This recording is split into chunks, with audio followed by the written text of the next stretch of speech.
Eskow. My next guest is an economist and co-author of a very interesting and important new book.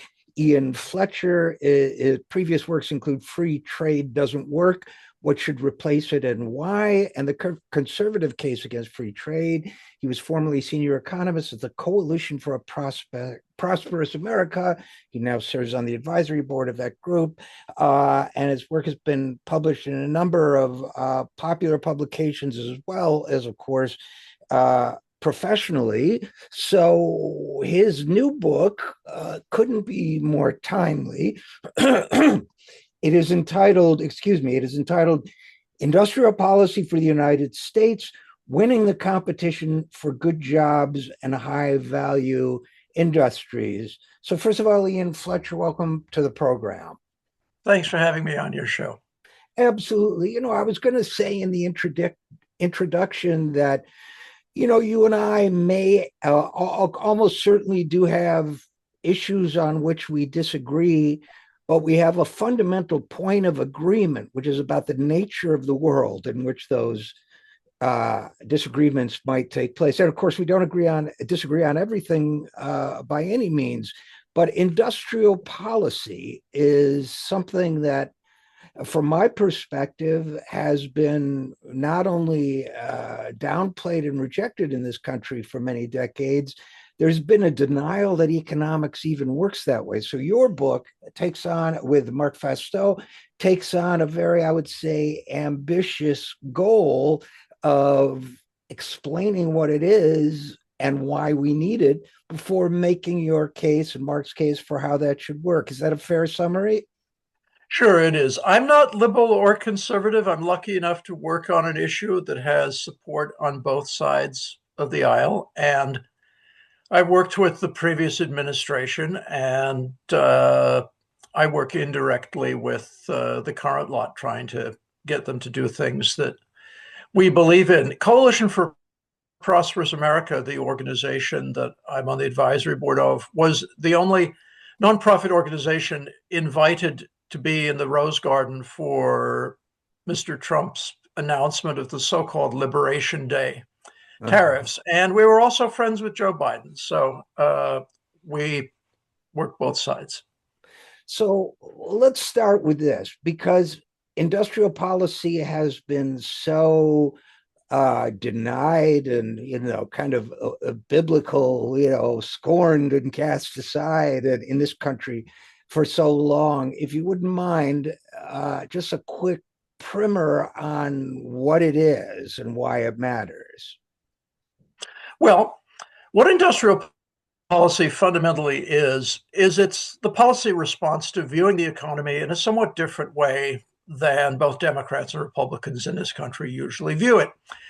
When you hear on the news that unemployment is 5% or inflation is 4% or economic growth is 3%, you're talking about the economy as a whole. And that's the way that Americans have kind of been taught to think about the economy. It's just this one thing. Now, the truth is that the economy is not just one thing. It consists of a lot of different industries. Industries are everything from manufacturing microchips to teaching school children, to serving lunch, cutting down trees, building houses, you name it. And all these industries can be very different. Some of them can be doing well at a time that others are doing badly. Some of them are hiring more people at a time others are laying off. Some of them are expanding at a time that others are contracting. And when we say that growth is 3% or unemployment is 4% or whatever, that's an aggregate of all these things put together, which make up the economy.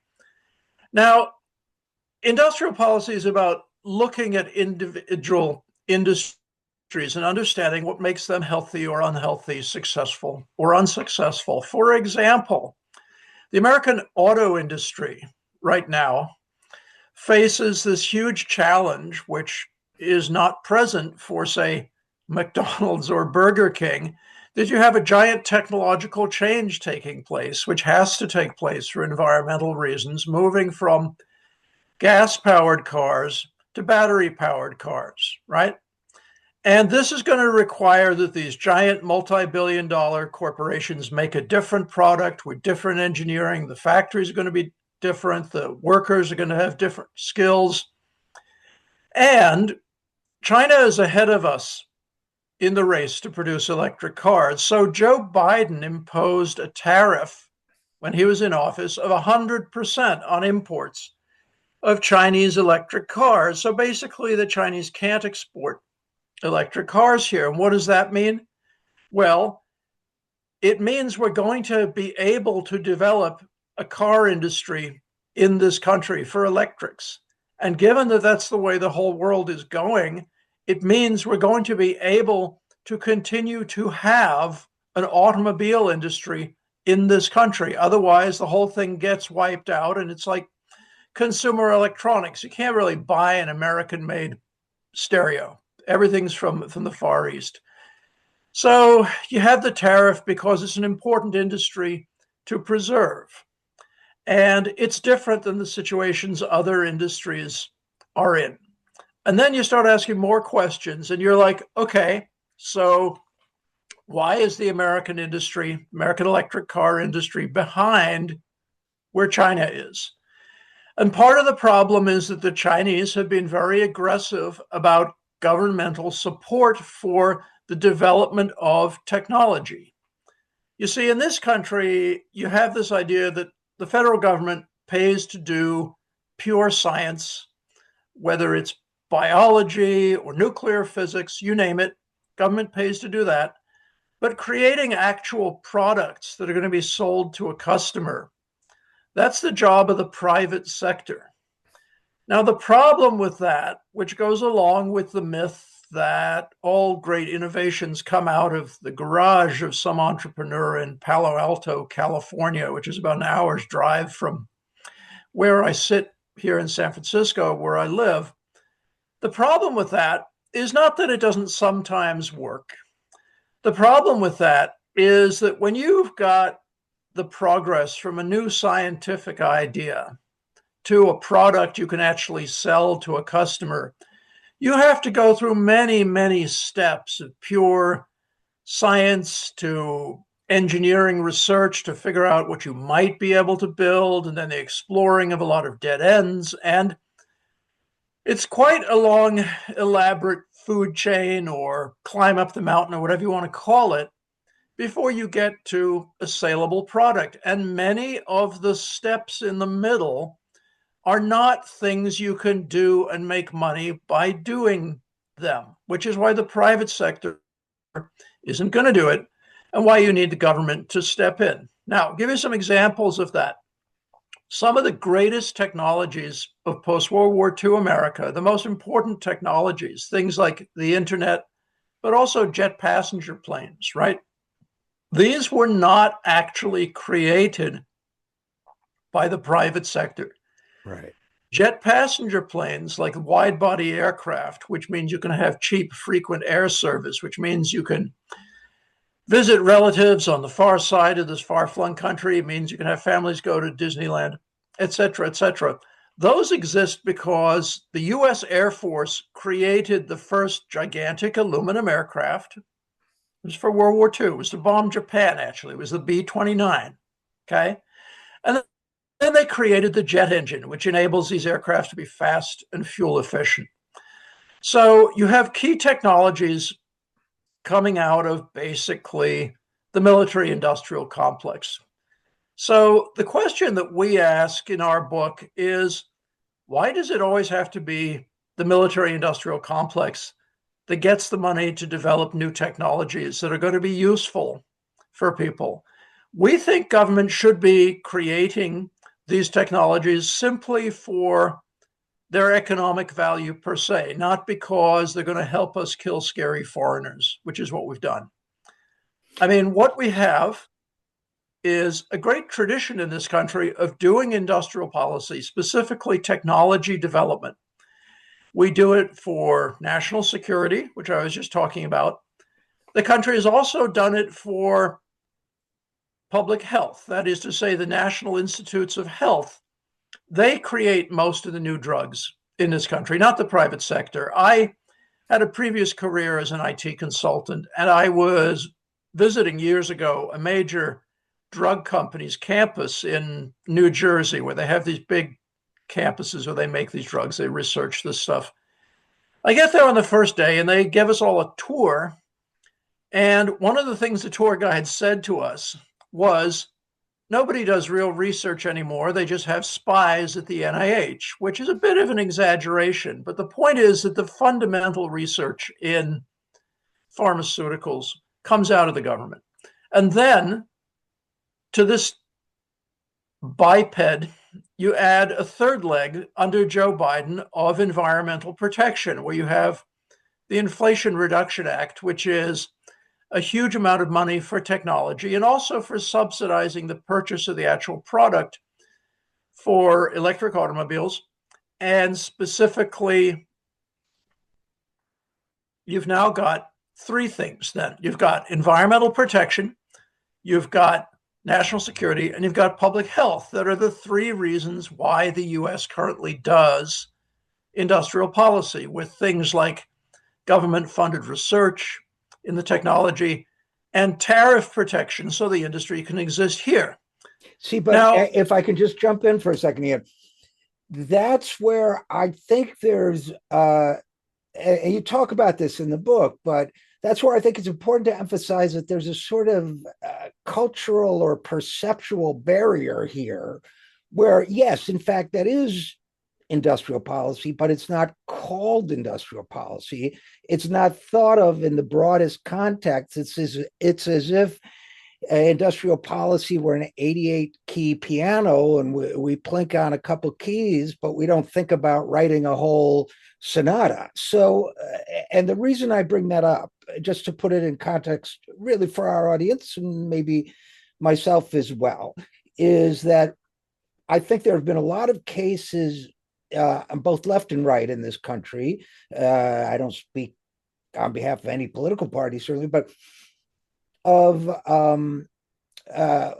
picking out a key or two without looking at the whole sonata. And I think that's political, but let me give you a couple examples of what I mean.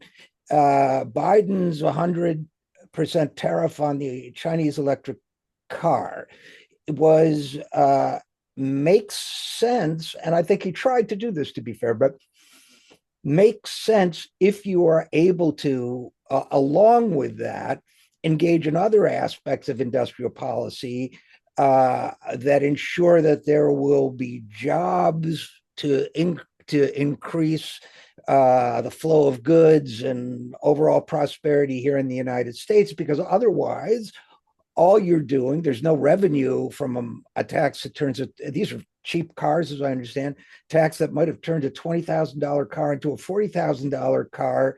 Nobody's going to buy it, so there's no revenue. It's just that people who are cash strapped because of our lack of an economic policy just lost an affordable alternative form of transportation that would have also met our climate goals. So to me, that was a step in the right direction, but we weren't playing the full keyboard. Does that make sense to you?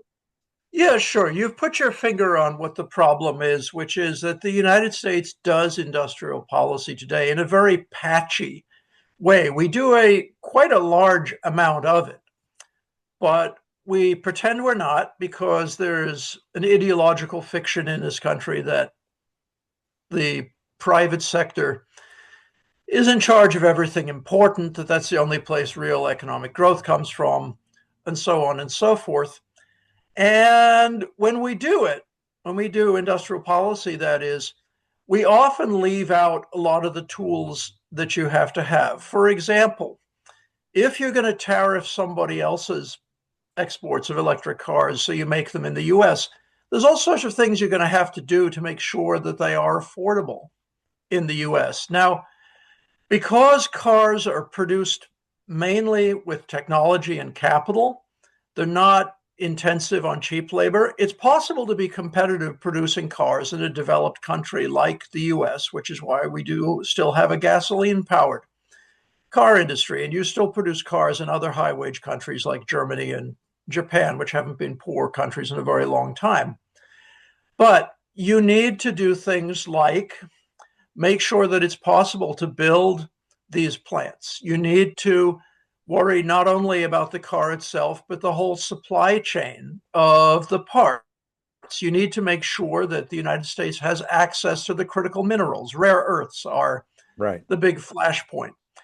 You also need to make sure that there are proper incentives in place so that when people buy a non-polluting vehicle, they don't take a hit financially versus somebody who buys a cheaper vehicle, which is cheaper because it's polluting. I mean, we have this Right. effort to get rid of gasoline-powered cars, but this is not a nation of millionaires, and you can't dump on the average American the necessity of buying a car that's more expensive than they can afford, which is why the Biden administration put in these subsidies. So you're absolutely correct. There's a whole cluster of policies that you need to have. And that's something we're very bad at in this country, is coordinating a bunch of different policies you need to have. We like to do a very visible one-shot effort so that politicians can get the credit for accomplishing something, and people don't stay around long enough to observe whether what they did worked or not. That's definitely a problem. And I think also, and thank you for that explanation. I think we can look at a couple other case studies for the same reasons too. I mean, I don't, because we're talking about industrial policy. I don't want to get into the bank bailouts or those things because we're really talking about productive capacity, right? So I think about Boeing, for example, which has been rescued multiple times, the last time during the COVID crisis, I guess. And to me, it's an illustrative case because I think there's so much that's been wrong with it. It's been badly managed. It is, first of all, vital to our national security, right? Vital to our transportation infrastructure, vital to our economic position in the world, and horribly managed, greedily managed, perhaps criminally mismanaged. That's all kind of hanging out there. And yet our strategy, in lieu of saying, again, the sort of whole keyboard approach to industrial policy was, yeah, but we can't let them go down. So we'll bail them out, and same people can still run it, and they can start doing stock buybacks again. And again, I'm trying to look at this not from left or right. I'm not saying, which I'm tempted to do personally, nationalize Boeing or anything like that. I'm just saying, when you look at the range of options, it could be, a percentage, a worker seat on the board like they do in Germany, or it could be certainly new management, new guidelines. So all of which, I think we could be more creative about this, I guess is what we're saying. If I were a private investor bailing out a corporation, I'd want ownership, I'd want input. The economist Mariana Mazzucato did that great graphic of all the government developed innovations that went into an iPhone. Well, if private corporations had licensed those to Apple, they'd get a percentage or whatever it may be. But it feels as if, out of fear of veering too far to the left or the right, we don't look at the whole set of tools we have. And so again, we do a kind of half-hearted job of it. Does that make sense? Oh, sure it does. You put your finger on it with Boeing. I mean, the former CEO of the organization I advise, Coalition for a Prosperous America, his name is Michael Stumo, and his daughter was on one of the planes that crashed. And there's a whole TV video thing about that. You're absolutely right that Boeing was mismanaged, and they were so blinded by the pursuit of short-term profit that they allowed their actual engineering capabilities to decay, because it had always been a company that understood that what they produced was so valuable that if you could get it right, you're pretty much guaranteed to make money. And it's so important that it not fail that you had to prioritize the engineering, and the money would follow, which of course it did. And the same thing happened at Intel, where you had what was formerly a world-leading semiconductor company that could have been the producer of the chips for smartphones, but they didn't think there was going to be enough profits in it. They missed the boom in artificial intelligence chips that NVIDIA took. And in both cases, it's because you had management that prioritized short-term financial results. And that leads to an entire different mentality in how you run a company. And that's a very difficult conundrum there of how you push back against that, because Uncle Sam is not going to be capable of stepping in and managing a company like Intel or Boeing. You can bail them out so they don't collapse because the country has to have them.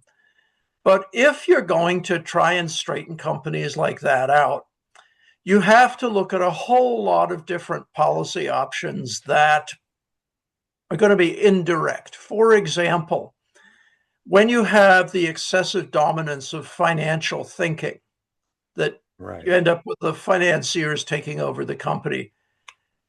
What you want to do is you want to put finance back in its natural and appropriate role as a kind of service function for the rest of the economy, which it is, and you have to have it if you're, not going to be a complete communist. But it was understood in this country since the 1930s that finance has the ability to cancerously metastasize and become far more powerful than it really should be in the economy, and that you have to have regulations to stop that. You don't abolish the banks. You don't say you can't make a profit doing that, but you do need to put them in a box where they won't interfere with everything else. And in particular, where you won't end up with, above all, short-term financial pressures destroying the capability of these very important companies to get their engineering right.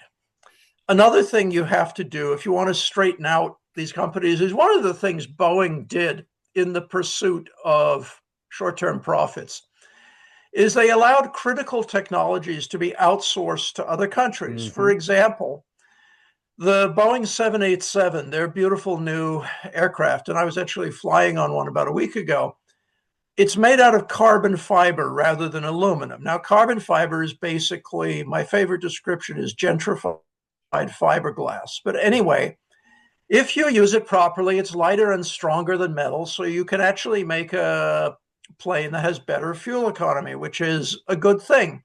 The problem is it's very, very difficult to make something as sensitive and complex as an airplane's wing that won't break. And Boeing allowed Mitsubishi of Japan to master that technology and then sell wings to Boeing, basically. There are complexities here, but that's basically what they've done. And when you do that, you're kind of stuck at this point because mastery of technology is not a trivial thing where you can just change your mind when you realize you make a mistake.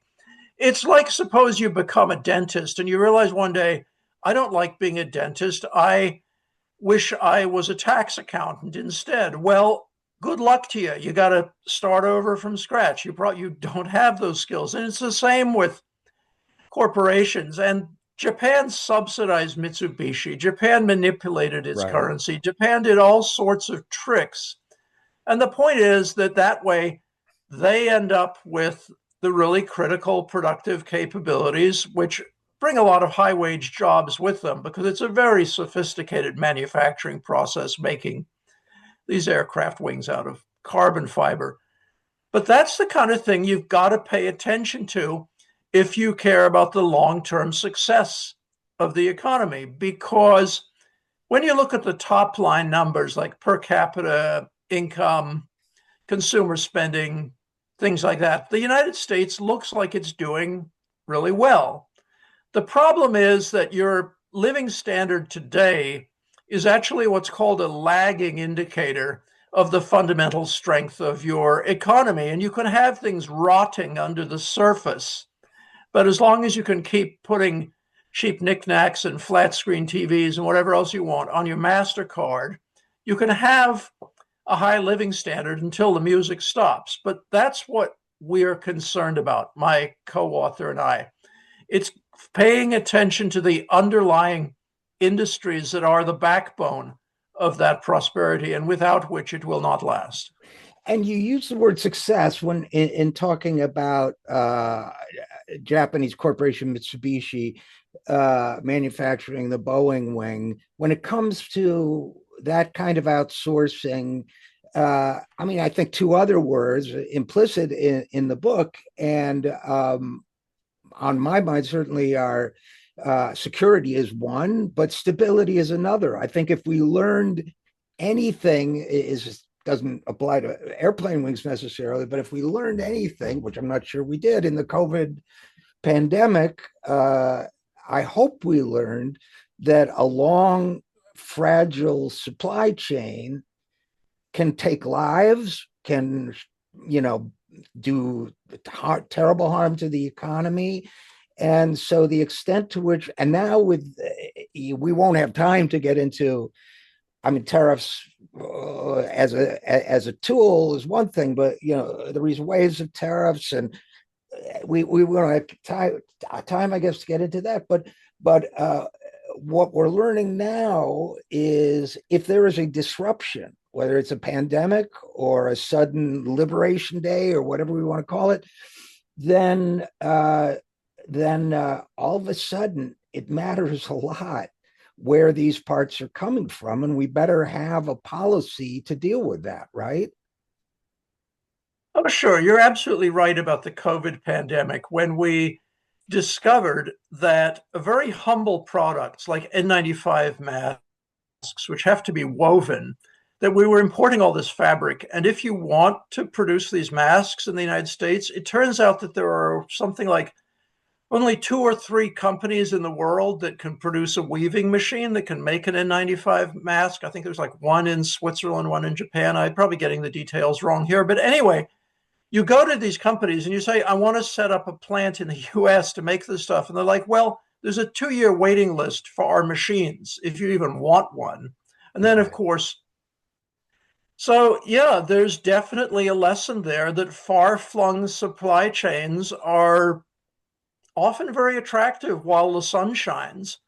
But the minute you have a crisis, they're not. And a crisis can come in the form of a classic national security, hostile dictatorship, whether it's from Moscow or Beijing. And we now know with COVID, you can have just as big a crisis with a pandemic. And you know as well as I do that COVID is probably a dress rehearsal for the real thing, because COVID, relative to its worldwide scope, didn't actually kill that many people out of 7.5 billion people on the planet. We could get hit by something a lot more deadly. So Yes. yeah, you're absolutely right about that. Maybe I'll try to wrap up with this with a comment that you tell me if I'm right, if you think I'm right, I'm wrong, or missing some pieces. But to me, one of the things I got out of, again, the book is really excellent. I Thank you. admire the level, having worked on books. It's a big topic, industrial policy for the United States. But again, going back to the keyboard metaphor, I mean, if you have a piano, you can play classical, you can play jazz, you can play boogie woogie, rock and roll, but you got to understand that it's a piano and you got to know where the notes are. And to me, that's a little bit what economic policy, industrial policy is too. That is this blank space in our current economic thinking, which is worshipful of the free market, magic that I don't think either of us really thinks is there. But so to me, an industrial policy can be, let's give our rich friends a lot of money. That's a bad industrial policy, but it's an industrial policy. It can be China saying, well, we're going to guide our financial institutions and every aspect of our government to control this, but make this happen fast. And it will happen fast by underpaying workers, et cetera, et cetera, et cetera. Bad. Most of us would disagree with that too.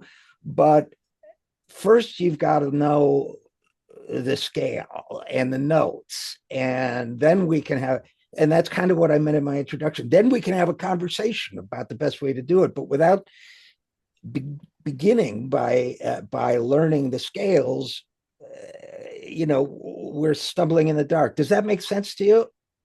Yeah, what you're putting your finger on there is to make industrial policy work, which is not going to solve everything, but it's going to solve problems in our economy you can't solve any other way. You need to have a different mentality about economics as such, which is different from the way economics gets taught in the mainstream in this country. It's not just about viewing the economy as a collection of industries. It's about, for example, having a mentality that doesn't just privilege consumption in your economic analysis, in the math, the statistics, the actual substance of your economic analysis. The mainstream way of doing things is to treat consumption as the be all and end all. And production is really not an economic problem. It's an engineering problem. If you have the right incentives, someone can make money by producing a thing. Economics doesn't really have to worry about that. That's a problem for the engineers and the investors and the factory managers. In point of fact, the right kind of economics looks at both production and consumption both. You have to always be thinking about the two halves of that equation, because you can't have consumption without production, though you can have this very dangerous situation, which is the present day United States, which is borrowing trillions of dollars a year to buy the production of other countries. So we forget about production. We don't produce. Well, where does this stuff come from? Does it come from Santa Claus? Well, no. It comes from all the countries we run trade deficits with. And contemporary mainstream economics is very blind to a lot of this stuff. That's part of why, when Mark and I were writing our book, we had about 30 people we worked with because we needed specialized expertise on all these different subjects. And I'm manifestly not an expert in everything from nanotechnology to 1970s Argentine dictatorships. All these things get in there for one reason or another. Of these people, I don't think a single one of them was an econ PhD.